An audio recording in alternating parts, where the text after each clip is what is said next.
से कुछ बड़े निर्णय लिए गए हैं। हालांकि उस शिक्षा में भी कई सारे निर्णय लिए गए हैं और हमसे बातचीत करने के लिए खुद इस समय डिप्टी सीएम दिनेश शर्मा जी हैं, जिन्होंने कल भी वीडियो कॉन्फ्रेंसिंग की थी और आज भी इनकी वीडियो कॉन्फ्रेंसिंग चल रही है और आप देख रहे हैं कि पूरे अपने स्टाफ के साथ में यहाँ पर इसमें वीडियो कॉन्फ्रेंसिंग में ही थे। हम इनसे बातचीत करते हैं कि सर ने किस तरह के निर्णय। जहाँ तक कुछ शिक्षा का प्रश्न है, आज जो हमारी वीडियो कॉन्फ्रेंसिंग हुई है उसमें हमने निर्णय किया है कि जो परीक्षाएं चले उन परीक्षाओं के साथ साथ इवैल्यूएशन का भी काम चले।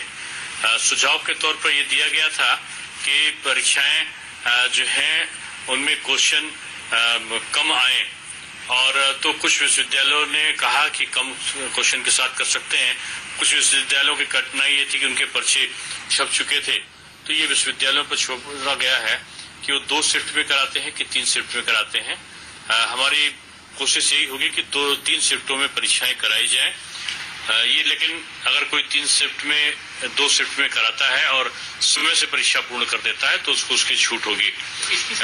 जैसे ये परीक्षाएं सर मैनुअल होंगी या फिर सीधे ऑनलाइन माध्यम से रखेंगे या किस तरह से होगा सर? नहीं, परीक्षाओं के बारे में 3 मई को अगर लॉकडाउन हट जाता है तो लॉकडाउन हट जाने के बाद ही परीक्षाओं की बात हम कर रहे हैं। लॉकडाउन अगर हट जाता है तो 15 मई के आसपास, 15 मई के बाद ये परीक्षाएं कराने के लिए अधिकृत होंगे विश्वविद्यालय। कुछ विश्वविद्यालय चाहते हैं कि वो पहले भी कर सकते हैं, तो अगर लॉकडाउन हट जाता है और पहले वो करा सकते हैं तो वो पहले भी करा सकते हैं। कुछ विश्वविद्यालयों ने ये रखा था कि सेंट्रलाइज इवैल्यूएशन की व्यवस्था है, तो सेंट्रलाइज इवैल्यूएशन की जगह वो डिसेंट्रलाइज इवैल्यूएशन की मांग कर रहे थे।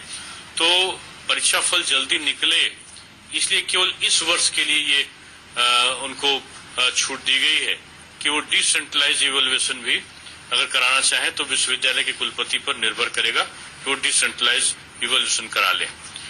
फाइनल ईयर का जो रिजल्ट है, वो जो लोग अंतिम वर्ष के छात्र विद्यार्थी बैठे हैं परीक्षा में, उनका इस प्रकार से स्कीम को, जो परीक्षा का सूची है उसको तैयार की जाए कि जो अंतिम वर्ष का विद्यार्थी है उसकी परीक्षा पहले हो और रिजल्ट पहले निकले, यानी जून तक रिजल्ट निकले और जुलाई में हमारे एडमिशन पूरे हो।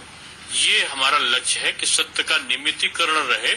अगर किसी कारण से व्यवधान पहुंचे तो जो हमारी ग्रीष्मकालीन अवकाश है या हमारा जो शीतकालीन अवकाश या कहीं अन्य अवकाश होंगे उनको न्यून करने पर भी हमारा विचार है कि उनको अगर हम छोटा भी कर देंगे तो हमारा सत्य नियमितीकरण चलेगा। सर, माध्यमिक में भी क्या ग्रीष्मकालीन अवकाश को न्यून किया जाएगा, ऐसा कुछ?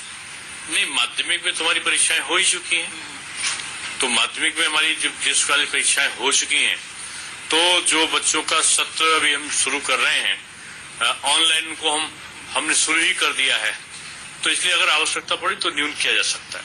लॉकडाउन पे निर्भर करेगा। सर, इसमें कुछ ऐप वगैरह दे रहे हैं कि इस ऐप को बच्चे डाउनलोड करें या कैसे, मतलब वो ऑनलाइन? देखिए, जो स्कूल के एनसीईआरटी का दीक्षा पोर्टल ऑलरेडी अपलोड है और उसके आधार पर पढ़ाया जा सकता है। इसके अलावा कई और शिक्षा के चैनल में इस प्रकार की व्यवस्था है ऑनलाइन टीचिंग की, तो उसकी सहायता वो लोग ले सकते हैं। इस बार sir 7th, 9th and 11th के बच्चों को पास किया गया है और इवन 10th और 12th के रिजल्ट का लोग इंतजार कर रहे हैं। हम उनकी कॉपी को, अगर स्थितियां सामान्य रहती 20 तारीख के बाद, तो कॉपी चेकिंग कराने पर हम विचार करेंगे। जल्दी रिजल्ट आए कॉपी चेक कराएंगे इंटर और हाई स्कूल की। माध्यमिक की क्लासेस सर, ये मान के चले कि लॉकडाउन के बाद शायद अगर सब कुछ ऑनलाइन क्लासेस हमारी शुरू हो गई। नहीं सर, मैनुअल क्लासेस लॉकडाउन के बाद क्या ऐसा कुछ लिया जा सकता है निर्णय की लॉकडाउन खत्म हो तो? आवश्यकता पड़ेगी तो हम कर सकते हैं। जी बिल्कुल। तो ये थे डिप्टी सीएम साहब दिनेश शर्मा जी। जाहिर सी बात है कि उस शिक्षा को लेकर के जिस तरह